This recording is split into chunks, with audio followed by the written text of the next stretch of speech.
Carta encíclica Laudato Si, do Santo Padre Francisco, sobre o cuidado da casa comum. 1. Laudato Si, mi Signore, louvado sejas, meu Senhor, cantava São Francisco de Assis.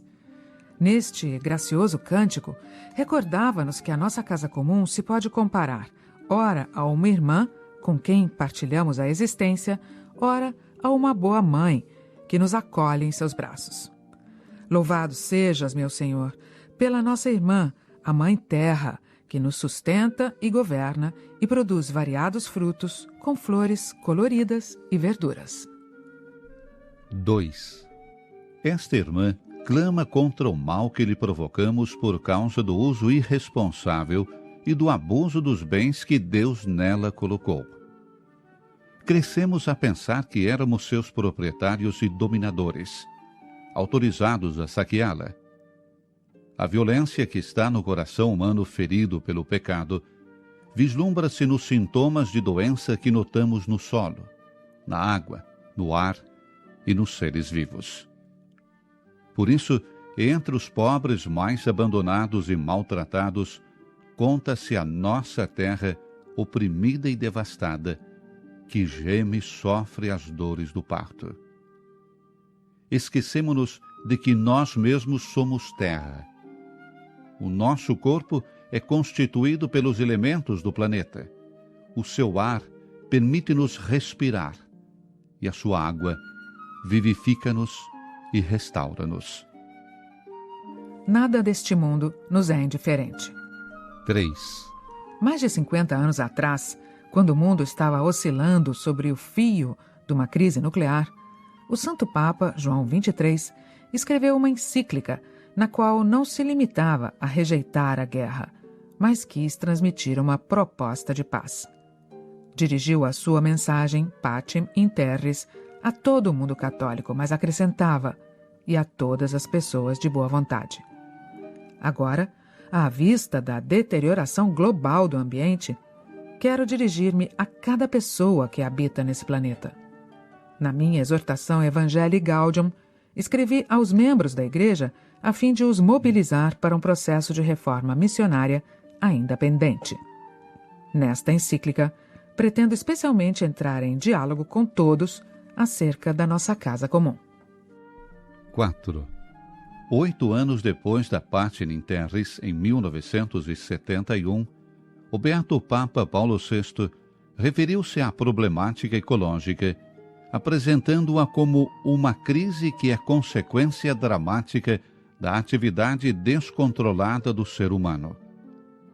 Por motivo de uma exploração inconsiderada da natureza, o ser humano começa a correr o risco de a destruir e de vir a ser também ele vítima dessa degradação.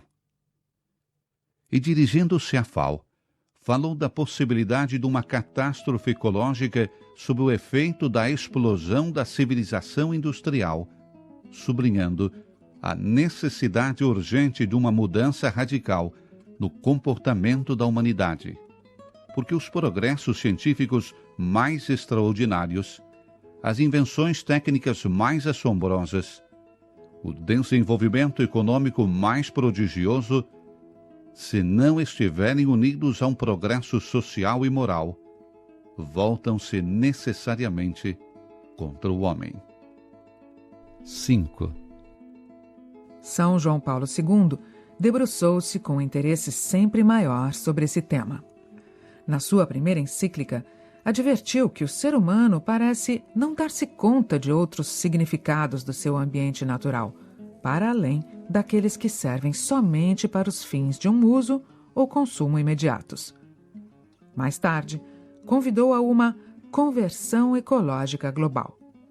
Entretanto, fazia notar o pouco empenho que se põe em salvaguardar as condições morais de uma autêntica ecologia humana.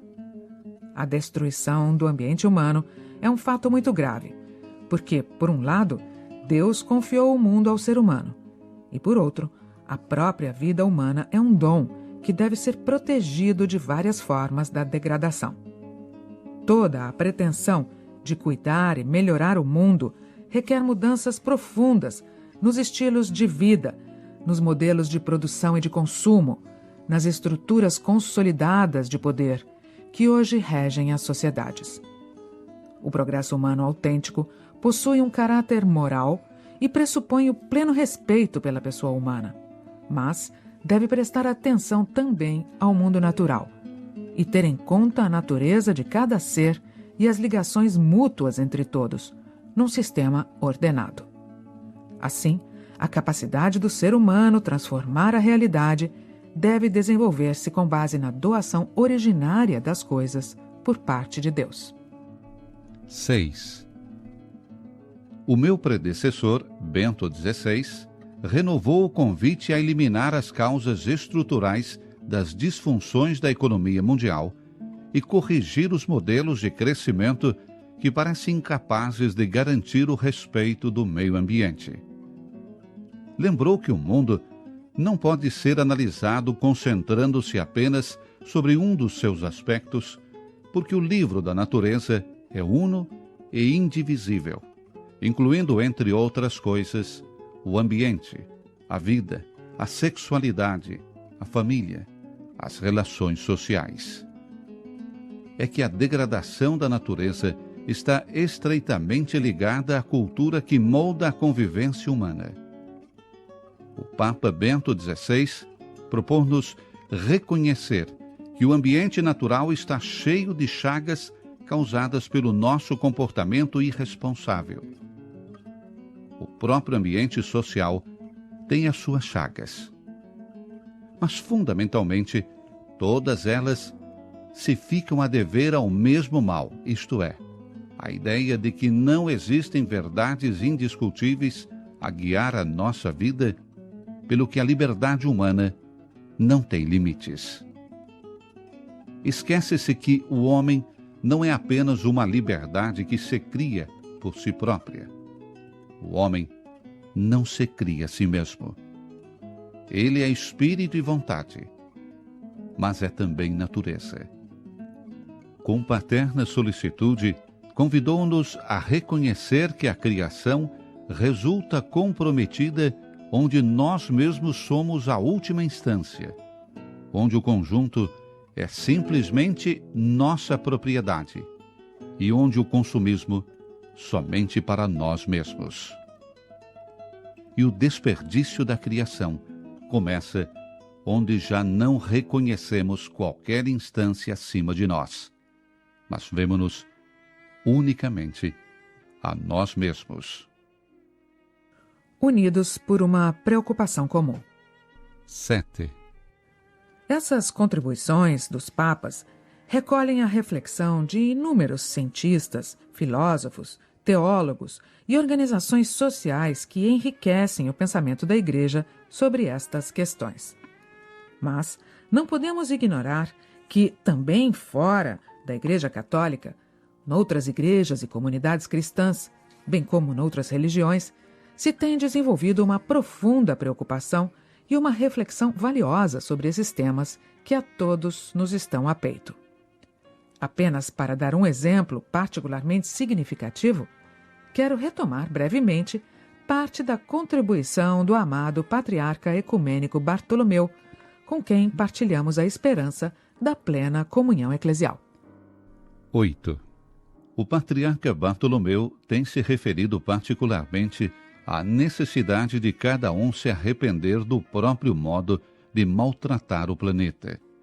Porque todos, na medida em que causamos pequenos danos ecológicos, somos chamados a reconhecer a nossa contribuição, pequena ou grande, para a desfiguração e destruição do ambiente. Sobre este ponto, ele pronunciou-se repetidamente de maneira firme e encorajadora, convidando-nos a reconhecer os pecados contra a criação. Quando os seres humanos destroem a biodiversidade na criação de Deus, quando os seres humanos comprometem a integridade da Terra e contribuem para a mudança climática, desnudando a Terra das suas florestas naturais ou destruindo as suas zonas úmidas, quando os seres humanos contaminam as águas, o solo, o ar. Tudo isso é pecado. Porque um crime contra a natureza é um crime contra nós mesmos e um pecado contra Deus. 9. Ao mesmo tempo, Bartolomeu chamou a atenção para as raízes éticas e espirituais dos problemas ambientais, que nos convidam a encontrar soluções não só na técnica, mas também numa mudança do ser humano. Caso contrário, estaríamos a enfrentar apenas os sintomas. Propôs-nos passar do consumo ao sacrifício, da avidez à generosidade, do desperdício à capacidade de partilha, numa ascese que significa aprender a dar e não simplesmente renunciar. É um modo de amar, de passar pouco a pouco do que eu quero àquilo de que o mundo de Deus precisa. É libertação do medo, da avidez, da dependência. Além disso, nós, cristãos, somos chamados a aceitar o mundo como sacramento de comunhão, como forma de partilhar com Deus e com o próximo numa escala global. É nossa humilde convicção que o divino e o humano se encontram no menor detalhe da túnica inconsútil da criação de Deus, mesmo no último grão de poeira do nosso planeta. 10. Não quero prosseguir esta encíclica sem invocar um modelo belo e motivador. Tomei o seu nome por guia e inspiração no momento da minha eleição para bispo de Roma. Acho que Francisco é o exemplo por excelência do cuidado pelo que é frágil e por uma ecologia integral, vivida com alegria e autenticidade. É o santo padroeiro de todos os que estudam e trabalham no campo da ecologia, amado também por muitos que não são cristãos. Manifestou uma atenção particular pela criação de Deus e pelos mais pobres e abandonados. Amava e era amado pela sua alegria, a sua dedicação generosa, o seu coração universal. Era um místico e um peregrino que vivia com simplicidade e numa maravilhosa harmonia com Deus, com os outros, com a natureza e consigo mesmo. Nele se nota até que ponto são inseparáveis a preocupação pela natureza, a justiça para com os pobres, o empenhamento na sociedade e a paz interior.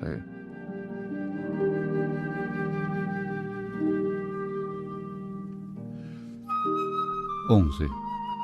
O seu testemunho mostra-nos também que uma ecologia integral requer abertura para categorias que transcendem a linguagem das ciências exatas ou da biologia e nos põem em contato com a essência do ser humano. Tal como acontece a uma pessoa quando se enamora por outra, a reação de Francisco sempre que olhava o sol, a lua ou os minúsculos animais era cantar, envolvendo no seu louvor todas as outras criaturas. Entrava em comunicação com toda a criação, chegando mesmo a pregar às flores, convidando-as a louvar o Senhor, como se gozassem do dom da razão. A sua reação ultrapassava de longe uma mera avaliação intelectual ou um cálculo econômico, porque para ele, qualquer criatura era uma irmã, unida a ele por laços de carinho. Por isso, sentia-se chamado a cuidar de tudo que existe. São Boaventura, seu discípulo, contava que ele, enchendo-se da maior ternura ao considerar a origem comum de todas as coisas, dava a todas as criaturas, por mais desprezíveis que parecessem, o doce nome de irmãos e irmãs. Esta convicção não pode ser desvalorizada como um romantismo irracional, pois influi nas opções que determinam o nosso comportamento. Se nos aproximarmos da natureza e do meio ambiente sem esta abertura para a admiração e o encanto, se deixarmos de falar a língua da fraternidade e da beleza na nossa relação com o mundo, então as nossas atitudes serão as do dominador, do consumidor, ou de um mero explorador dos recursos naturais, incapaz de pôr um limite aos seus interesses imediatos. Pelo contrário, se nos sentirmos intimamente unidos a tudo o que existe, então brotarão de modo espontâneo a sobriedade e a solicitude. A pobreza e a austeridade de São Francisco não eram simplesmente um ascetismo exterior, mas algo de mais radical, uma renúncia a fazer da realidade um mero objeto de uso e domínio.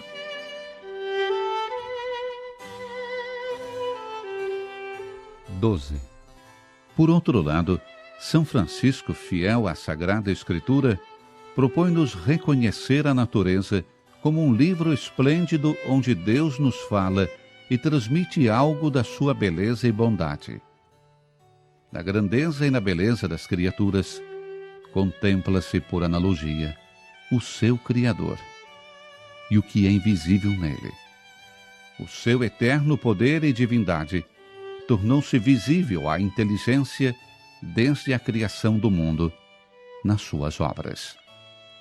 Por isso, Francisco pedia que no convento se deixasse sempre uma parte do horto por cultivar, para aí crescerem as ervas silvestres, a fim de que, quem as admirasse, pudesse elevar o seu pensamento a Deus, autor de tanta beleza.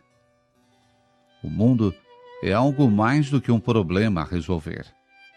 É um mistério gozoso que contemplamos na alegria e no louvor. O meu apelo. 13. O urgente desafio de proteger a nossa casa comum inclui a preocupação de unir toda a família humana na busca de um desenvolvimento sustentável e integral, pois sabemos que as coisas podem mudar. O Criador não nos abandona, nunca recua no seu projeto de amor, nem se arrepende de nos ter criado. A humanidade possui ainda a capacidade de colaborar na construção da nossa casa comum. Desejo agradecer, encorajar e manifestar apreço a quantos, nos mais variados setores da atividade humana, estão a trabalhar para garantir a proteção da casa que partilhamos. Uma especial gratidão é devida àqueles que lutam com vigor por resolver as dramáticas consequências da degradação ambiental na vida dos mais pobres do mundo. Os jovens exigem de nós uma mudança. Interrogam-se como se pode pretender construir um futuro melhor sem pensar na crise do meio ambiente e nos sofrimentos dos excluídos. 14.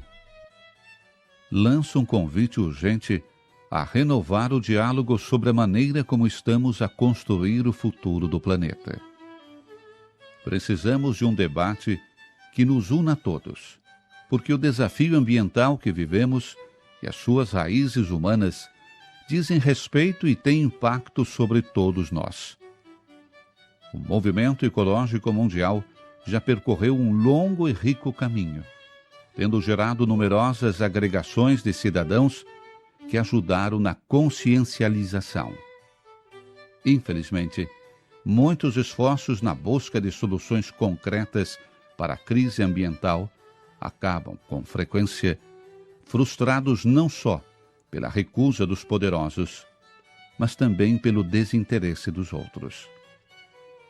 As atitudes que dificultam os caminhos de solução, mesmo entre os crentes, vão da negação do problema à indiferença, à resignação acomodada ou à confiança cega nas soluções técnicas.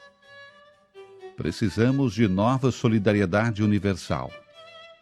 Como disseram os bispos da África do Sul, são necessários os talentos e o envolvimento de todos para reparar o dano causado pelos humanos sobre a criação de Deus. Todos podemos colaborar, como instrumentos de Deus, no cuidado da criação, cada um a partir da sua cultura, experiência, iniciativas e capacidades. 15. Espero que esta carta encíclica, que se insere no magistério social da Igreja, nos ajude a reconhecer a grandeza, a urgência e a beleza do desafio que temos pela frente. Em primeiro lugar, farei uma breve resenha dos vários aspectos da atual crise ecológica, com o objetivo de assumir os melhores frutos da pesquisa científica atualmente disponível, deixar-se tocar por ela em profundidade e dar uma base concreta ao percurso ético e espiritual seguido. A partir desta panorâmica, retomarei algumas argumentações que derivam da tradição judaico-cristã, a fim de dar maior coerência ao nosso compromisso com o meio ambiente. Depois, procurarei chegar às raízes da situação atual, de modo a individuar não apenas os seus sintomas, mas também as causas mais profundas.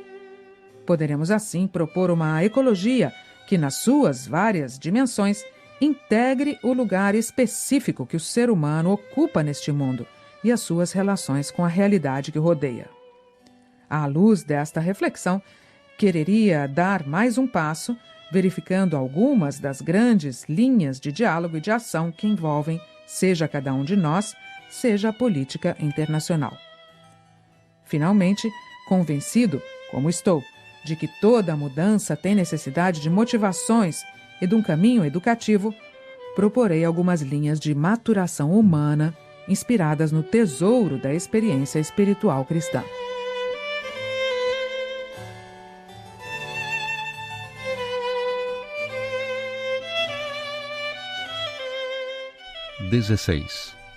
Embora cada capítulo tenha sua temática própria e uma metodologia específica, o sucessivo retoma, por sua vez, a partir de uma nova perspectiva, questões importantes abordadas nos capítulos anteriores. Isso diz respeito especialmente a alguns eixos que atravessam a encíclica inteira. Por exemplo, a relação íntima entre os pobres e a fragilidade do planeta, a convicção de que tudo está estreitamente interligado no mundo, a crítica do novo paradigma e das formas de poder que derivam da tecnologia, o convite a procurar outras maneiras de entender a economia e o progresso, o valor próprio de cada criatura, o sentido humano da ecologia, a necessidade de debates sinceros e honestos, a grave responsabilidade da política internacional e local, a cultura do descarte e a proposta de um novo estilo de vida. Esses temas nunca se dão por encerrados, nem se abandonam, mas são constantemente retomados e enriquecidos. 25. As mudanças climáticas são um problema global, com graves implicações ambientais, sociais, econômicas, distributivas e políticas, constituindo atualmente um dos principais desafios para a humanidade. Provavelmente, os impactos mais sérios recairão nas próximas décadas sobre os países em vias de desenvolvimento. Muitos pobres vivem em lugares particularmente afetados por fenômenos relacionados com o aquecimento e os seus meios de subsistência dependem fortemente das reservas naturais e dos chamados serviços do ecossistema, como a agricultura, a pesca e os recursos florestais. Não possuem outras disponibilidades econômicas nem outros recursos que lhes permitam adaptar-se aos impactos climáticos ou enfrentar situações catastróficas e gozam de reduzido acesso a serviços sociais e de proteção. Por exemplo, as mudanças climáticas dão origem a migrações de animais e vegetais que nem sempre conseguem adaptar-se. E isso, por sua vez, afeta os recursos produtivos dos mais pobres, que são forçados também a emigrar com grande incerteza quanto ao futuro da sua vida e dos seus filhos.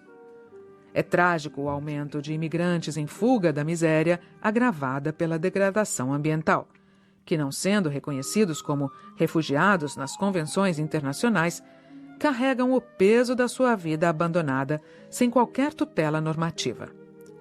Infelizmente, verifica-se uma indiferença geral perante estas tragédias que estão acontecendo agora mesmo em diferentes partes do mundo. A falta de reações diante desses dramas dos nossos irmãos e irmãs é um sinal da perda do sentido de responsabilidade pelos nossos semelhantes, sobre o qual se funda toda a sociedade civil. 26. Muitos daqueles que detêm mais recursos e poder econômico ou político parecem concentrar-se sobretudo em mascarar os problemas ou ocultar os seus sintomas, procurando apenas reduzir alguns impactos negativos de mudanças climáticas. Mas muitos sintomas indicam que tais efeitos poderão ser cada vez piores se continuarmos com os modelos atuais de produção e consumo. Por isso, tornou-se urgente e imperioso o desenvolvimento de políticas capazes de fazer com que, nos próximos anos, a emissão de anidrido carbônico e outros gases altamente poluentes se reduza drasticamente, por exemplo, substituindo os combustíveis fósseis e desenvolvendo fontes de energia renovável. No mundo, é exíguo o nível de acesso a energias limpas e renováveis. Mas ainda é necessário desenvolver adequadas tecnologias de acumulação. Entretanto, em alguns países, registram-se avanços que começam a ser significativos, embora estejam longe de atingir uma proporção importante. Houve também alguns investimentos em modalidades de produção e transporte que consomem menos energia, exigindo menor quantidade de matérias-primas, bem como em modalidades de construção ou reestruturação de edifícios para se melhorar a sua eficiência energética. Mas estas práticas promissoras estão longe de se tornar onipresentes.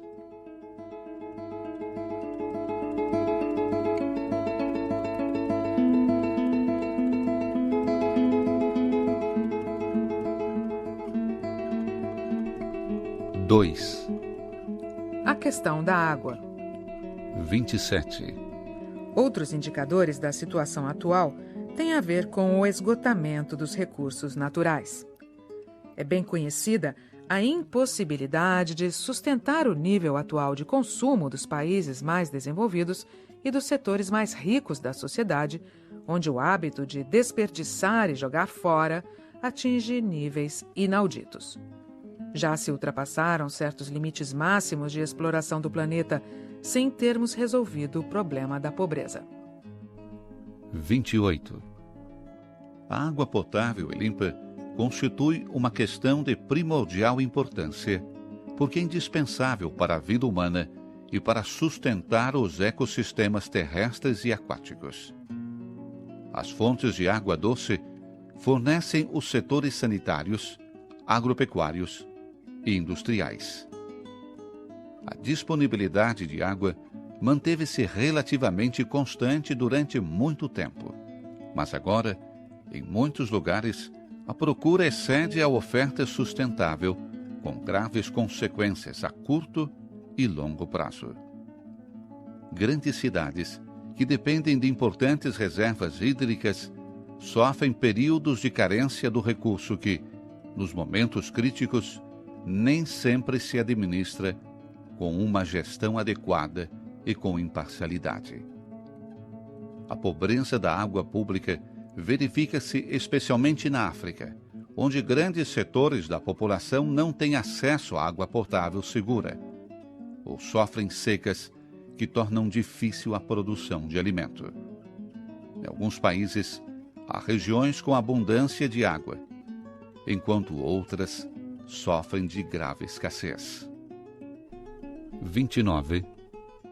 Um problema particularmente sério é o da qualidade da água disponível para os pobres, que diariamente ceifa muitas vidas. Entre os pobres, são frequentes as doenças relacionadas com a água, incluindo as causadas por micro-organismos e substâncias químicas. A diarreia e a cólera, devidas a serviços de higiene e reservas de água inadequados, constituem um fator significativo de sofrimento e mortalidade infantil. Em muitos lugares, os lençóis freáticos estão ameaçados pela poluição produzida por algumas atividades extrativas, agrícolas e industriais, sobretudo em países desprovidos de regulamentação e controles suficientes. Não pensamos apenas nas descargas provenientes das fábricas, os detergentes e produtos químicos que a população utiliza em muitas partes do mundo continuam a ser derramados em rios, lagos e mares. 30. Enquanto a qualidade da água disponível piora constantemente, em alguns lugares cresce a tendência para se privatizar esse recurso escasso, tornando-se uma mercadoria sujeita às leis do mercado. Na realidade, o acesso à água potável e segura é um direito humano essencial, fundamental e universal, porque determina a sobrevivência das pessoas e, portanto, é condição para o exercício dos outros direitos humanos. Esse mundo tem uma grave dívida social para com os pobres que não têm acesso à água potável, porque isto é negar-lhes o direito à vida radicado na sua dignidade inalienável. Esta dívida é parcialmente saldada com maiores contribuições econômicas para prover de água limpa e saneamento às populações mais pobres. Entretanto, nota-se um desperdício de água não só nos países desenvolvidos, mas também naqueles em vias de desenvolvimento que possuem grandes reservas. Isto mostra que o problema da água é, em parte, uma questão educativa e cultural, porque não há consciência da gravidade desses comportamentos num contexto de grande desigualdade.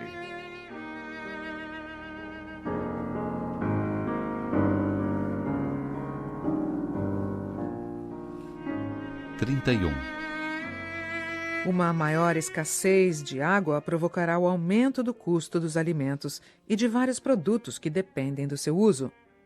Alguns estudos assinalaram o risco de sofrer uma aguda escassez de água dentro de poucas décadas, se não forem tomadas medidas urgentes.